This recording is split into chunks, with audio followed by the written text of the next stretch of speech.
Hi friends, ఈరోజు చెప్పాను కదా ఇందాక లావుది ఉప్మా రవ్వ ఉండేది కదా, గోధుమ ఉప్మా రవ్వ. ఆ ఉప్మా రవ్వతోటి దోశ వేస్తున్నానండి. చాలా బాగుంటుంది, మీకు నచ్చిద్ది ఫ్రెండ్స్. చూడండి, చాలా అంటే చాలా బాగుంటుంది ఫ్రెండ్స్.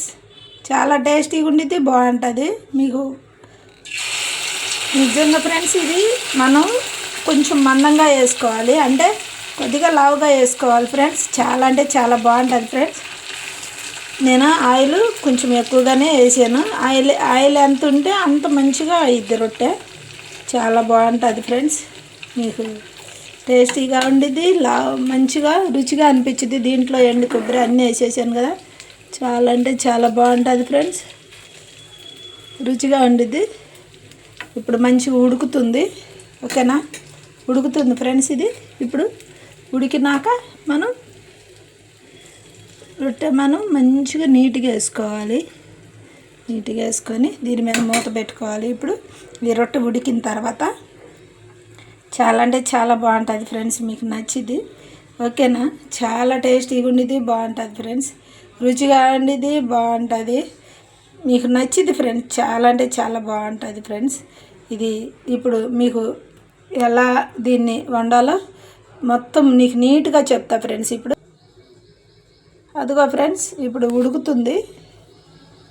కొంచెం మంట తగ్గించానులే. ఇప్పుడు నేను ఉడికిద్ది ఫ్రెండ్స్. ఇప్పుడు దీని మీద మూత పెట్టాలి. ఇప్పుడు మీకు వీడియో చూపించాలని నేను ఇలా పెట్టించాను.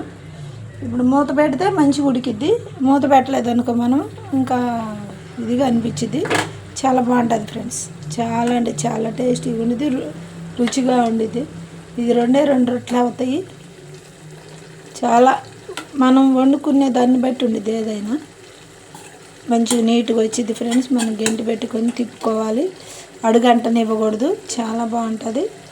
అడుగంటే మనం రొట్టె ఉడికిద్ది, మంచిగా ఉడికిద్ది. చాలా అంటే చాలా బాగుంటుంది. దీని ప్రాసెస్ ఎలాగంటే, లావు ఉప్మా రవ్వ తెచ్చుకోవాలి, గోధుమ ఉప్మా రవ్వ. లావు తీసుకొచ్చుకొని దాంట్లో మంచిగా మనం జల్లించుకోవాలి. మట్టి అదే ఇసుక వచ్చింది కదా, అది దాన్ని తీసేసుకోవాలి. తీసేసిన తర్వాత బెల్లం మెత్తగా నలగొట్టుకొని నీళ్ళల్లో నానబెట్టుకోవాలి సరిపడా. నీళ్ళల్లో నానబెట్టిన తర్వాత మనం ఏం చేయాలంటే, అది నీళ్ళల్లో బెల్లం నానిన తర్వాత ఈ గోధుమ ఉప్మా రవ్వలో వేసుకొని కలిపేసుకోవాలి మంచిగా. మనం ఇడ్లీ పిండి మనం ఎలా కలుపుకుంటాం అలా కలుపుకోవాలి. తర్వాత యాలక్కాయ పొడి వేయాలి. తర్వాత ఎండు కొబ్బరి వేసాను దీంట్లో. ఇంతకుముందు వీడియోలో పెట్టాను చూడండి, లింక్లో ఉంది. ఎండు కొబ్బరి వేసాను. వేసుకుంటే మీరు జీడిపప్పు, బాదం పప్పు అన్నీ వేసుకోవచ్చు, కిస్మిస్ కూడా వేసుకోవచ్చు. చాలా బాగుంటాయి. లేదంటే మీ ఇష్టం, చేసుకోవచ్చు. దీంట్లో ఇప్పుడు కొంచెం ఆయిల్, కొద్దిగా నెయ్యి రెండు కలిపి వేసాను ఫ్రెండ్స్ నేను. ఇప్పుడు అది మంచిగా రొట్టె ఉడికిద్ది. సిమ్లో పెట్టి వండాలి. ఇది సన్న మంట మీద ఉడికితే లోపల కాన మంచిగా ఉడికిపోయిద్ది ఫ్రెండ్స్. లేదంటే కచ్చపచ్చగా అనిపించింది. సిమ్లో పెట్టేసి మంచిగా నీట్గా ఉడకబెట్టేసి దాన్ని తిప్పుకోవాలి. మనం రెండు పక్కలు తిప్పుకుంటూ ఉండాలి. మనం ఎక్కువసేపు ఒక సైడే ఉంచామనుకో అదేంటంటే నల్లగా అయిపోయింది. మనం ఇట్లా తిప్పుకుంటూ ఉండాం అనుకో దూరగా అయ్యిద్ది, బాగుంటుంది. గోల్డ్ కలర్లో వచ్చింది రొట్టె, చాలా బాగుంటుంది. రొట్టె కాలిన తర్వాత చూపిస్తాం మీకు. చాలా వీడియోలు పెట్టి ఉండాను ఫ్రెండ్స్, లింక్లో ఉన్నాయి చూడండి. రొట్టె గురించి అయితే ఇది హెల్త్కి చాలా మంచిది. మన ఫైబర్ ఫుడ్ ఇది. అదొకటి. మళ్ళీ మనకి నడుముకి చాలా బలం. కొబ్బరి కలిసింది, బెల్లం కలిసింది. బెల్లం తెలుసు కదా, బెల్లం వల్ల ఎన్ని ఉపయోగాలు ఉన్నాయో మీ అందరికీ తెలిసిందే, తెలియదు ఏం లేదు. బెల్లం ఎనర్జెటిక్గా ఉంటాము, బలాన్ని ఇచ్చిద్ది, బ్లడ్ పట్టిద్ది, అన్నిటికీ మంచిది బెల్లం. దీనికి అయితేనేమో రొట్టెకి అయితేనేమో కొబ్బరి వేసాను కదా, నడుముకి మంచిది, అన్నిటికీ మంచిది. బాగుంటాం మనం హెల్తీగా. మనకి చాలా అంటే చాలా ఓపికనిచ్చిద్ది ఫ్రెండ్స్. ట్రై చేయండి, మీరు కూడా వండుకోండి. చాలా అంటే చాలా బాగుంటుంది ఫ్రెండ్స్. చాలా టేస్టీగా ఉండేది, బాగుంటుంది. చూడండి, నేను ఇప్పుడు ఈ రొట్టె కాలిన తర్వాత చూపిస్తాను ఫ్రెండ్స్. మీకు కాలినాక ఎలా ఉంది ఏందనేది మీకు మంచిగా నీట్గా చూపిస్తా. చాలా బాగుంటుంది ఫ్రెండ్స్. పొడి పొడిగా మంచిగా కొబ్బరి ఫ్లేవరు మంచిగా కమ్మగా ఉండిద్ది. తింటుంటే మీకు నచ్చిద్దనే నేను అనుకుంటున్నాను ఫ్రెండ్స్. నచ్చిద్ది మీకు, ఓకేనా?